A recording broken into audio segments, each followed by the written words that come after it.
기도하겠습니다. 사랑해 주님 감사합니다. 오늘도 주님께서 우리 발걸음 인도해 주셔서 주님 앞에 나와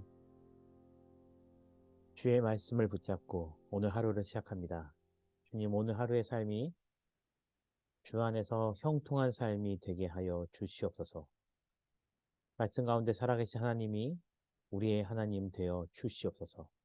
예수님의 이름으로 감사드리며 기도드립니다. 아멘. 말씀 보겠습니다. 성경 봉독 다니엘서 11장.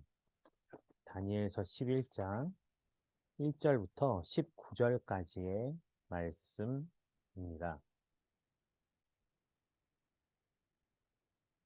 우리 다 함께 공독하겠습니다. 내가 또 메대 사람 다리오 원년에 일어나 그를 도와서 그를 강하게 한 일이 있었느니라. 이제 내가 참된 것을 내게 보이리라.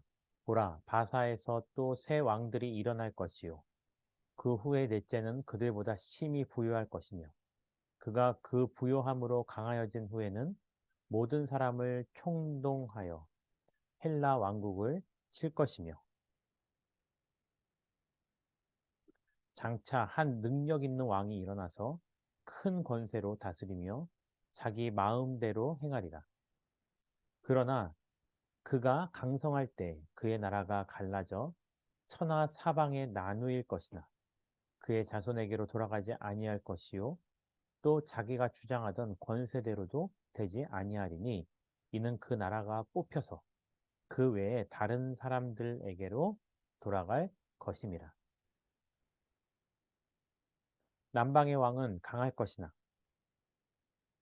그 군주들 중 하나는 그보다 강하여 권세를 떨치리니 그의 권세가 심히 클 것이요. 몇 해 후에 그들이 서로 단합하리니 곧 남방왕의 딸이 북방왕에게 가서 화친하리라. 그러나 그 공주의 힘이 쇠하고 그 왕은 서지도 못하며 권세가 없어질 뿐 아니라 그 공주와 그를 데리고 온 자와 그를 낳은 자와 그때 도와주던 자가 다 버림을 당하리라. 그러나 그 공주의 본 족속에게서 난 자 중에 한 사람이 왕위를 이어 권세를 받아 북방왕의 군대를 치러 와서 그의 성에 들어가서 그들을 쳐서 이기고 그 신들과 부어 만든 우상들과 은과 금의 아름다운 그릇들은 다 노략하여 애굽으로 가져갈 것이고 몇 해 동안 몇 해 동안은 그가 북방왕을 치지 아니하리라. 북방왕이 남방왕의 왕국으로 쳐들어갈 것이나 자기 본국으로 물러가리라. 그러나 그의 아들들이 전쟁을 준비하고 심히 많은 군대를 모아서 물이 넘침같이 나올 것이며 그가 또 와서 남방왕의 견고한 성까지 칠 것이요.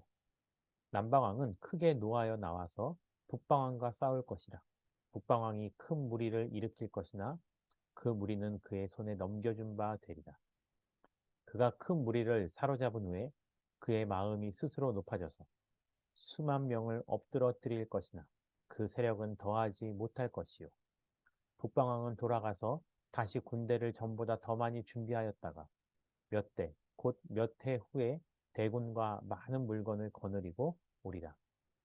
그때 여러 사람이 일어나서 남방왕을 칠 것이요.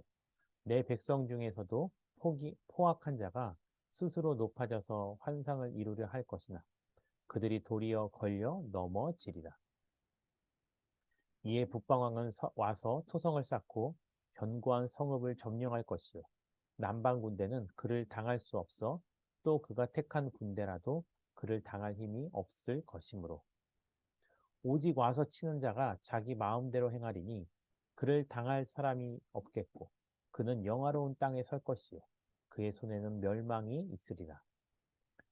그가 결심하고 전국의 힘을 다하여 이르렀다가 그와 화친할 것이요 또 여자의 딸을 그에게 주어 그의 나라를 망하게 하려 할 것이나 이루지 못하리니 그에게 무익하리라. 그 후에 그가 그의 얼굴을 바닷가로 돌려 많이 점령할 것이나 한 장군이 나타나 그의 정복을 그치게 하고 그 수치를 그에게로 돌릴 것이므로 그가 드디어 그 얼굴을 돌려 자기 땅 산성들로 향할 것이나 거쳐 넘어지고 다시는 보이지 아니하리라. 아멘. 오늘은 다니엘서 11장 1절부터 19절까지의 말씀을 살펴보도록 하겠습니다. 오늘의 내용은요, 다니엘이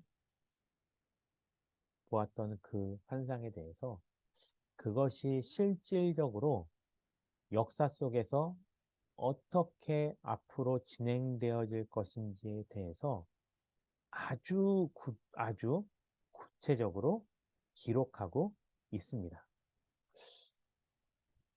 왜 하나님께서는 이 다니엘서를 통해서 인간의 역사 속에서 일어날 이 일들에 대해서 너무나도 구체적으로 기록했던 것일까요? 그 이유는, 가장 큰 이유는 바로 역사의 주관자 대신 하나님을 나타내기 위해서입니다.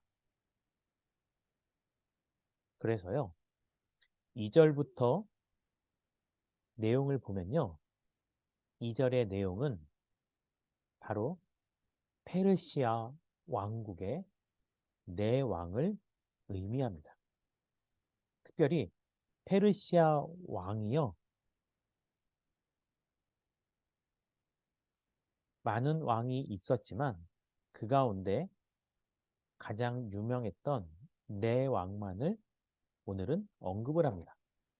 첫 번째는 고레스요, 두 번째는 다리오, 세 번째는 아하수에로, 네 번째는 아닥사스다 왕을 나타내고 있습니다. 그리고 헬라 왕국을 칠 때는요, 넷째 왕에 관해서 특별히 큰 재물을 모아서 그가 강력한 힘을 가지고서 그 헬라 왕국을 칠 것이라고 말하고 있습니다.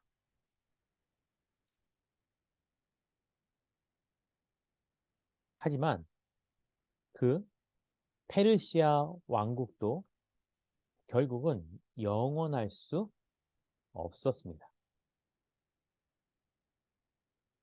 결국은 3절부터 4절의 내용을 보면요,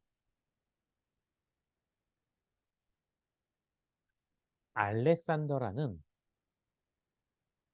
이 막강한 왕이 등장하고 있죠. 오늘 본문에는 한 능력 있는 왕이라고 표현을 하기도 합니다. 그 왕이요, 바로 알렉산더 왕을 말하는 겁니다. 그런데요, 그 알렉산더마저도요, 실질적으로는요, 후계자도 지명하지 못한 채 그냥 죽게 됩니다.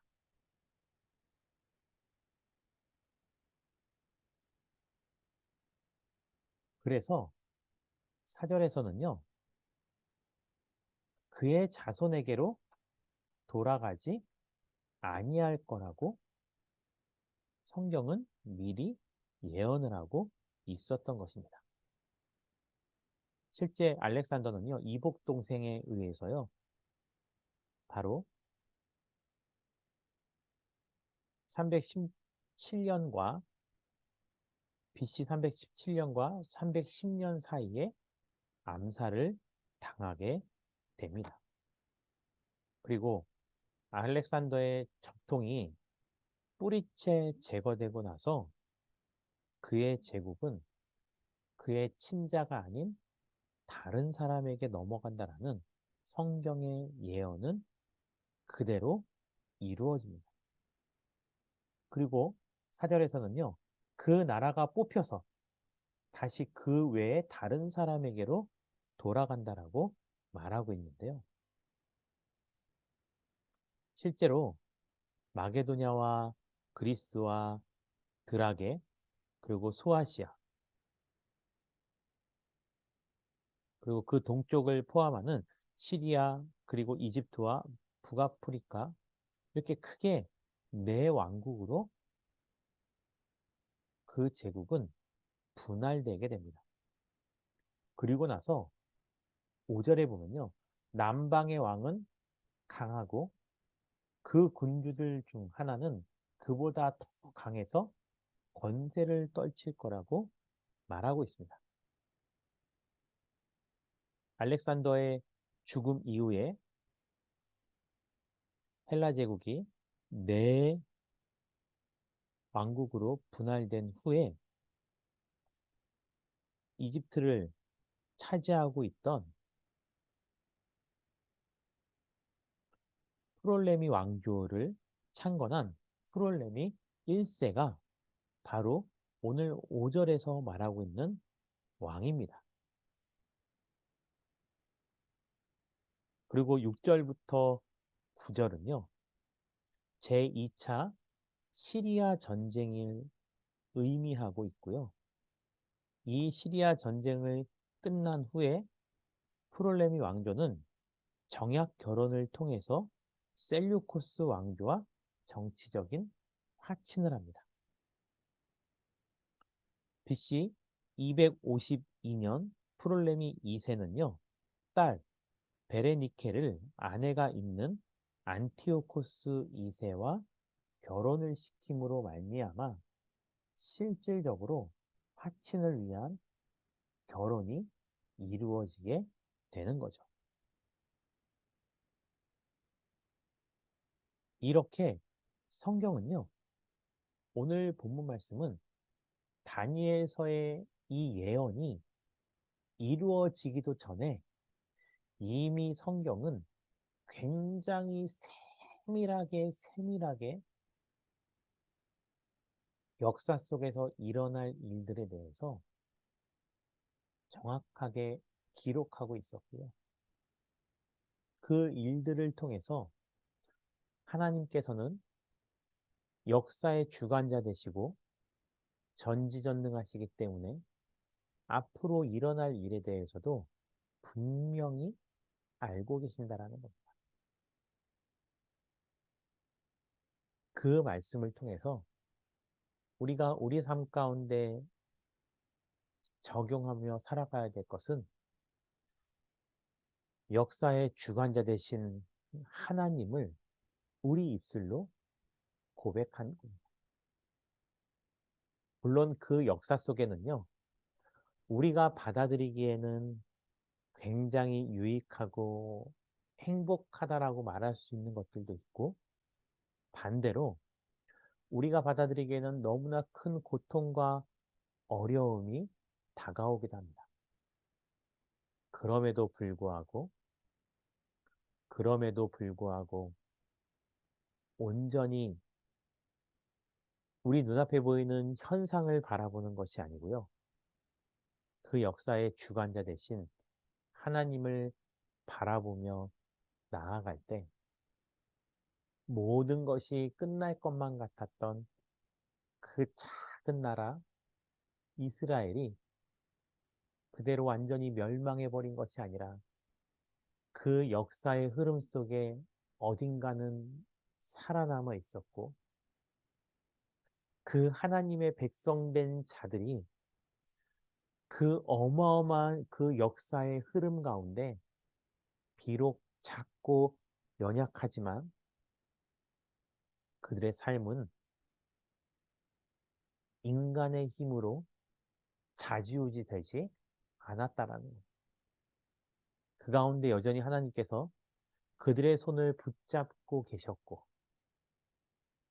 하나님의 뜻이 아니면 커다란 제국과 왕조는 뿌리채 뽑힘과도 같은 결말을 맞이하게 되지만 연약하고 힘없는 것 같은 하나님의 백성들은 그렇지 않고 하나님의 인도하신 가운데서 그들이 여전히 존재하고 여전히 하나님의 뜻이 그 영혼들을 통해서 지금도 우리의 역사 가운데 하나씩 차근차근 이루어지는 것처럼 우리의 삶도 그러한 삶을 살아갈 수 있어야 한다는 거죠. 그래서 우리는요, 오늘 말씀을 통해서 또 하나 깨달아야 될 것은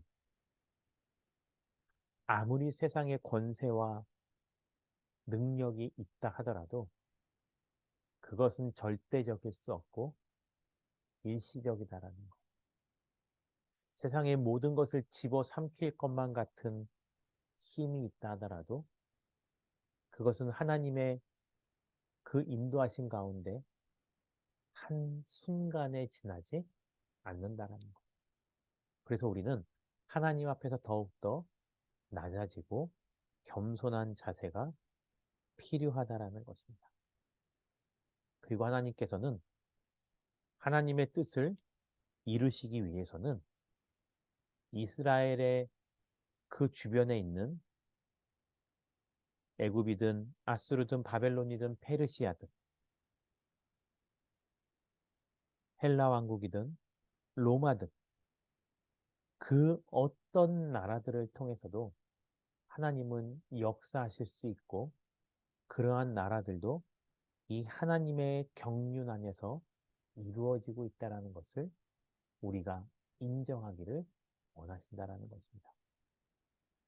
오늘 이 말씀을 붙잡고 오늘 하루도 우리가 살아가야 되는 가정과 직장, 사업장, 학업 어디서든 주님의 손을 굳건히 붙잡고 주님과 함께 거함으로 말미암아 승리하는 삶을 사실 수 있기를 주님의 이름으로 축원드립니다. 아멘. 우리 함께 기도 제목 나누겠습니다. 역사의 주관자이신 하나님을 인정하는 삶을 살게 해달라고 또 인간의 힘과 권력은 영원할 수 없다는 그 하나님 앞에서 우리는 더욱더 낮아지고 하나님만을 신뢰하고 의지하는 삶을 살게 해달라고 또 교회를 위해서 기도할 때는요. 바로 가정과 교회와 세상을 더욱더 아름답게 만들어가는 고덕 아름다운 교회가 되게 해달라고 이 시간 다 함께 자유롭게 기도하고 마치도록 하겠습니다. 기도하겠습니다.